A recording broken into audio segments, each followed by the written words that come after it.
et je ne suis pas là pour minimiser le travail d'Éric Roy cette année. C'est fantastique avec son groupe. Et ce qu'ils font, c'est fabuleux. Alors, c'est dû aussi, et c'est un fait, c'est comme ça, parce qu'on voit les matchs, à une défaillance totale des grosses cylindrées de notre championnat. Alors déjà qu'on n'en a pas 15 000, on n'en a pas 7 ou 8, mais même les 3 qui devaient être là, ils ne sont pas là. Quand tu vois le niveau comptable, bravo à Brest, mais ils sont totalement dans les clous d'une équipe qui normalement fait une belle saison, mais pas une saison pour être deuxième du championnat. À l'arrivée, tant mieux pour eux, ils sont deuxième. Donc ils travaillent très bien avec Éric Roy, qui a repris cette équipe l'année dernière, qui a eu un bon travail, déjà psychologique dans un premier temps pour les maintenir, et là qui a mis une identité de jeu en place. Franchement, allez regarder, c'est flamboyant, c'est beau, et bravo. Bravo pour ce qu'il fait. Drôle de défense, monsieur. Après, je suis désolé, mais moi c'est sur le terme grand entraîneur. Mais où on va en fait ? Où on va l'année dernière? Qu'est-ce qu'on n'a pas entendu sur Régis Lebris? Il découvrait le niveau avec Lorient. Il découvrait le niveau avec Lorient au bout de 3 mois. Il n'a pas terminé deuxième, Régis Lebris. Non, mais excuse-moi, mais il était très bien l'année dernière et il était même surprenant. Et il a enchaîné un tas de matchs. C'est différent. Oui, non, mais attends. Ah bah oui, ils ont fait 6 mois. À ce que je sache, il reste encore 11 journées de championnat. Oui, mais t'as la stat que je t'ai donnée. Donc je souhaite à Brest qu'il continue. Excuse-moi de mettre un petit bémol quand même.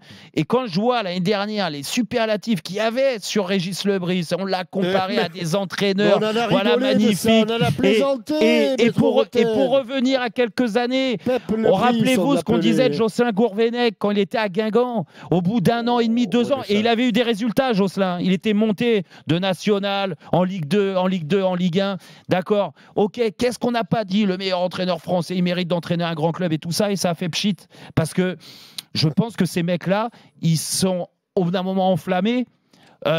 Parce que manque d'expérience et tout ça, et c'est pour ça qu'il faut relativiser. Je dis pas que c'est un mauvais coach, Éric Roy. Je dis juste que pour l'instant, pour moi, sur ce que je vois, c'est un bon entraîneur. Tu le mets pas dans les très bons, voire les grands entraîneurs. L'expérience montre que déjà, il est en manque d'expérience, même s'il a 55 ans, il me semble, Éric, je crois.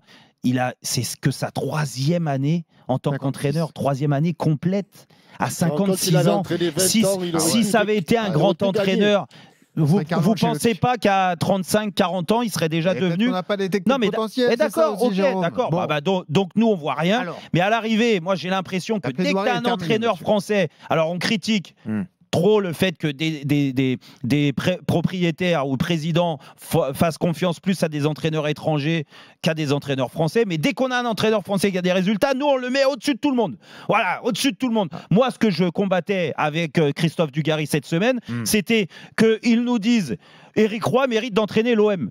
Non, mais où on va? Non, il ne serait pas pire que les autres à l'OM. Mais d'accord, aujourd'hui, si tu prends, parce que pour moi, c'est une anomalie, on en a parlé et je finis là-dessus, que Gasset et Ghislain Printemps entraînent l'OM, pour moi, c'est une anomalie. Oui, c'est une anomalie. Donc, si tu pars du principe qu'il y a Printemps et Gasset qui entraînent l'OM, oui, pourquoi pas Éric Roy. Mais moi, j'estime que le 2e meilleur club français ou le 3e, on a envie de voir un entraîneur expérimenté qui a déjà gagné. Jacques, voilà pourquoi je dis que c'est un bon entraîneur, mais pas un grand entraîneur. La parole au juge pour le verdict.